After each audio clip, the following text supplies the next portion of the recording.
హనుమంతుడు హిందూ పురాణాలలో అత్యంత శక్తివంతమైన దేవతలలో ఒకరు.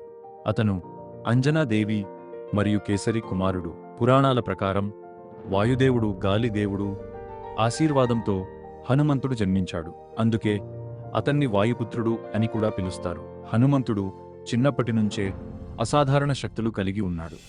ఒకరోజు ఉదయాన్నే సూర్యుడిని పండు అనుకుని తినడానికి ఆకాశంలోకి ఎగిరాడు. దీనితో దేవతలు ఆశ్చర్యపోయారు. తరువాత ఋషులు అతని శక్తులు ఎక్కువగా వాడకూడదని చిన్న శాపం ఇచ్చారు. ఎవరో గుర్తు చేస్తేనే తన శక్తులు గుర్తుకు వస్తాయని. కొన్ని సంవత్సరాల తరువాత అరణ్యంలో శ్రీరాముడు మరియు లక్ష్మణుడు సీతమ్మను వెతుకుతూ కిష్కింధకు వచ్చారు. అక్కడ హనుమంతుడు వారిని చూసి వారి మహత్తును గుర్తించాడు. వారితో మాట్లాడి వారికి సహాయం చేయాలని నిర్ణయించాడు. హనుమంతుడు వెంటనే రాముడికి భక్తుడయ్యాడు. ఆ రోజు నుండి రాముడి సేవ చేయడం తన జీవిత లక్ష్యంగా చేసుకున్నాడు. సీతమ్మను రావణుడు లంకకు తీసుకెళ్లాడు. ఆమె ఎక్కడ ఉందో తెలుసుకోవడానికి వానరసేన సమావేశం జరిగింది. అప్పుడు జాంబవంతుడు హనుమంతుడికి తన శక్తిని గుర్తు చేశాడు. అప్పుడు హనుమంతుడు తన శరీరాన్ని భారీగా పెంచుకున్నాడు. ఒకే దూకుతో సముద్రం దాటి లంకకు చేరుకున్నాడు. ఇది రామాయణంలో అత్యంత గొప్ప ఘట్టాలలో ఒకటి. లంకలో అశోకవనం అనే తోటలో సీతమ్మ బంధించబడి ఉంది.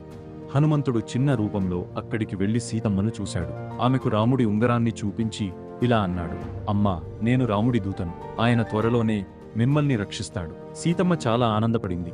హనుమంతుడు రావణుని సైనికులను ఓడించాడు. దీనితో రావణుడు అతని తోకకు నిప్పు పెట్టించాడు. కాని హనుమంతుడు తన తోకతో లంక నగరాన్ని మొత్తం కాల్చేశాడు. తర్వాత వెంటనే సముద్రం దాటి తిరిగి రాముడి దగ్గరకు వెళ్లి సీతమ్మ వార్త చెప్పాడు.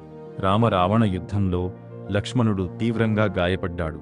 ఆయన్ని రక్షించడానికి సంజీవని ఔషధం కావాలి. హనుమంతుడు హిమాలయాలకు వెళ్లి ఆ మొక్క ఏదో గుర్తుపట్టలేక మొత్తం పర్వతాన్ని ఎత్తుకుని తీసుకొచ్చాడు. ఆ ఔషధంతో లక్ష్మణుడు మళ్లీ బతికాడు. హనుమంతుడి మహిమ, హనుమంతుడు సూచించే గుణాలు భక్తి, ధైర్యం, శక్తి, వినయం, నిస్వార్థ సేవ. అందుకే ఆయనను భక్తి మరియు శక్తి యొక్క ప్రతీకగా భావిస్తారు.